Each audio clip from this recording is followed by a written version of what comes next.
On October 30th, 1935, the most advanced bomber ever built crashed on its maiden flight in front of the United States Army. Not in combat, not over enemy territory, on the ground at Wright Field, Ohio, because the crew forgot to unlock the elevator control surfaces before takeoff. The Army cancelled the contract, gave it to a smaller, cheaper, inferior aircraft. Boeing had just lost everything. They kept building anyway, using their own money, no government contract, no guarantee of payment, pure engineering conviction that what they had built was right and everyone else was wrong. What followed was the most consequential decision in the history of American strategic bombing. The aircraft that crashed on its maiden flight went on to drop more bombs on Nazi Germany than any other aircraft in the history of aerial warfare. 640,000 tons. Dropped from altitude so high that most German anti-aircraft guns could not reach it. Protected by a defensive armament so concentrated that German fighter pilots needed to fire nearly 1,000 cannon rounds to bring down a single aircraft. This is the engineering story of the Boeing B-17 Flying Fortress. In August 1934, the United States Army Air Corps published a specification for a new multi-engine bomber. The requirement said multi-engine. Every other company in America read that as 2 engines. 2 was cheaper, 2 was safer. 2 was what the Army expected. Boeing's chief designer, Edward Wells, read the same specification and made a decision that nearly destroyed the company. 4 engines. Not because the specification required it, but because Wells and his team had done the mathematics and understood that 4 engines were the only way to carry the bomb load, achieve the range, and reach the altitude the Army actually needed, even if the Army did not yet know it needed them. The Model 299 was built entirely at Boeing's own expense. No government funding, no contract guarantee. The company invested everything it had into one prototype that had to win a single competition against Douglas and Martin to survive. On July 28, 1935, the Model 299 flew for the first time from Boeing Field in Seattle. A reporter from the Seattle Times watching it taxi out saw the machine gun positions bristling from every angle of the fuselage and wrote the words that became history. "It is a flying fortress." Boeing trademarked the name the same week. The prototype flew from Seattle to Wright Field, Ohio, 2,100 miles, in 9 hours at an average speed of 232 miles per hour. It outperformed every competitor in every category the Army had specified. Speed, range, bomb load, altitude. The Douglas and Martin entries were not in the same category. Then, on October 30th, 1935, everything fell apart. During a takeoff evaluation flight, the prototype climbed steeply, then stalled and crashed. 2 crew members died. The investigation found the cause immediately. Before takeoff, a crew member had failed to remove the gust locks, metal clamps that held the control surfaces rigid to prevent wind damage while the aircraft was parked. With the elevator locked, the pilot had no pitch control. The aircraft climbed briefly on engine power alone, then stalled. It was not an engineering failure. It was a procedural one. It did not matter. Boeing lost the 200 aircraft contract to the Douglas B-17 Bolo, a twin-engine aircraft that met the minimum specification and nothing more. The Army ordered 13 Boeing aircraft for evaluation under a special funding mechanism. 13 against the 200 that would have saved the company. Boeing absorbed the financial loss and kept building. Every lesson from that crash and every lesson from the 13 evaluation aircraft went directly into the next version. The B-17E that entered combat in late 1941 was a fundamentally different machine from the crashed prototype. Tail gunner position added, powered gun turrets, self-sealing fuel tanks, and a completely redesigned tail section with a larger vertical stabilizer for stability at high altitude. The aircraft that the Army had rejected in 1935 had become the aircraft they desperately needed in 1941. Now look at what the engineers actually put inside it. 4 Wright Cyclone R1820 radial engines, each producing 1,200 horsepower, each fitted with a General Electric turbo supercharger, the same technology that powered the P-38 and the P-47 to extreme altitude.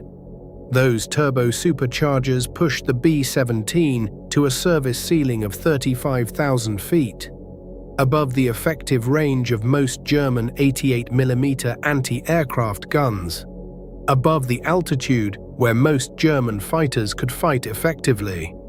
The aircraft was designed to fly where its enemies could not easily follow.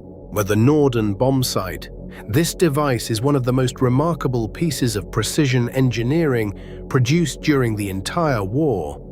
A gyroscopically stabilized telescopic sight coupled to an electromechanical analog computer. The bombardier fed in inputs for altitude, airspeed, wind drift, atmospheric conditions, and ground speed. During the bomb run, the sight was connected directly to the autopilot and guided the aircraft to the precise release point automatically. The Norden was so secret that bombardiers were under standing orders to destroy it before capture. In the hands of a skilled operator, it could place bombs within 100 feet of a target from 25,000 feet. Then there were the guns. But the B-17G, the definitive production version that entered service in September 1943, carried 1350 caliber Browning machine guns, not spread randomly across the airframe, positioned with forensic precision to cover every possible angle of attack. 2 in a chin turret firing forward and down, 2 in a top turret behind the cockpit, 2 in a ball turret on the belly, 2 in the tail, 2 at waist positions on each side, 1 above the radio compartment.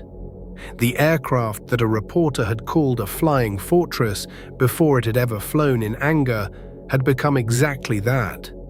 But the single most important defensive innovation of the entire B-17 program was not a gun. It was a formation, the combat box. Tight groups of B-17SSE flying in precise 3-dimensional formations where each aircraft's guns covered the blind spots of every other aircraft around it. A German fighter attacking a combat box formation was flying into a mathematically calculated wall of intersecting fire from dozens of 50 caliber machine guns simultaneously. German analysts studying the problem determined that on average, it required 20 hits from 20mm cannon shells to bring down a single B-17. German fighter pilots in combat were hitting with approximately 2% accuracy. The mathematics were brutal and precise. A German pilot needed to fire nearly 1,000 cannon rounds to bring down 1 bomber. And still they came. 3 factories built them: Boeing in Seattle, Douglas in Long Beach, California, Vega, a Lockheed subsidiary, in Burbank, California. All 3 building the same aircraft simultaneously to the same specification. At peak production, the combined output of all 3 plants reached 16 B-17 completed every single day. Boeing Plant 2 in Seattle alone built 6,981 aircraft, more than half the entire production run of 12,731. The workforce coordination required to maintain that production rate across 3 geographically separated factories without quality deviation was one of the most underappreciated industrial achievements of the entire war. Every rivet hole on a Boeing-built aircraft had to align perfectly with every component built by Douglas or Vega, and interchangeable parts at industrial scale across 3 companies that had never worked together before the war. The B-17 entered combat in Europe in August 1942.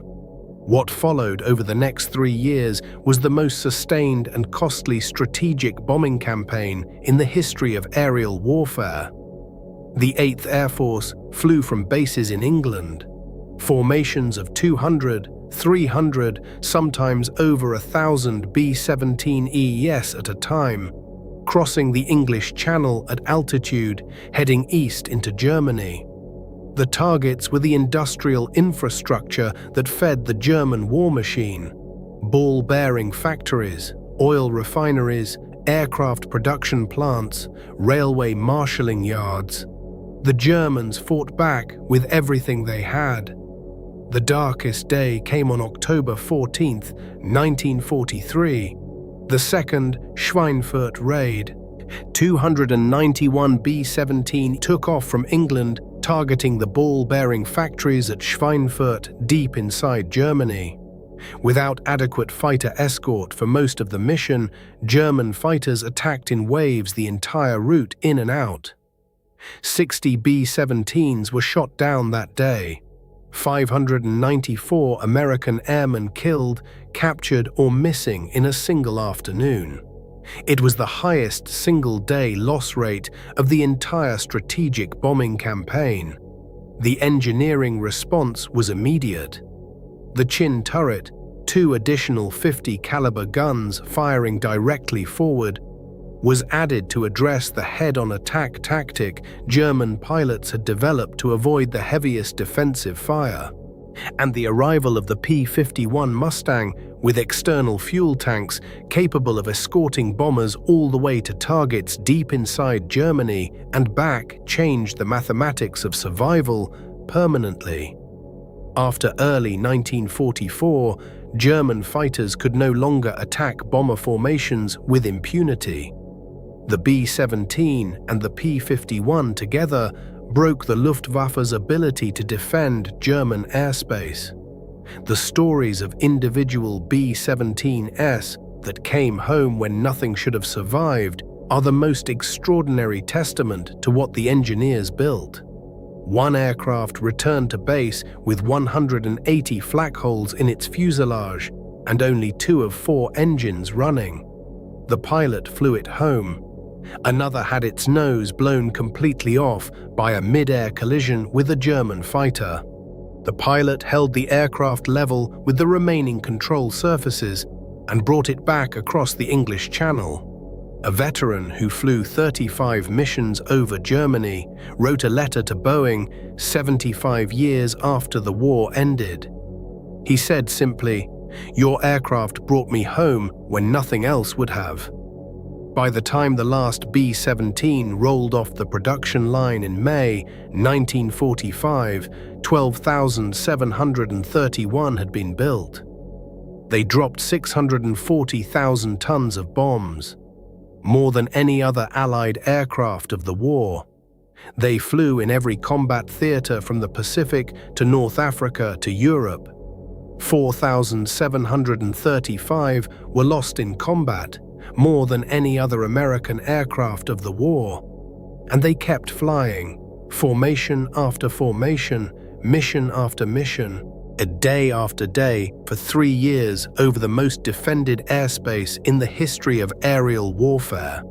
The aircraft that crashed on its maiden flight because someone forgot to unlock the controls. The aircraft whose contract was cancelled and given to an inferior competitor. The aircraft that Boeing built with its own money because the engineers knew they were right and everyone else was wrong. It dropped more bombs on Nazi Germany than every other Allied aircraft combined. It took 20 hits from a 20mm cannon to bring one down.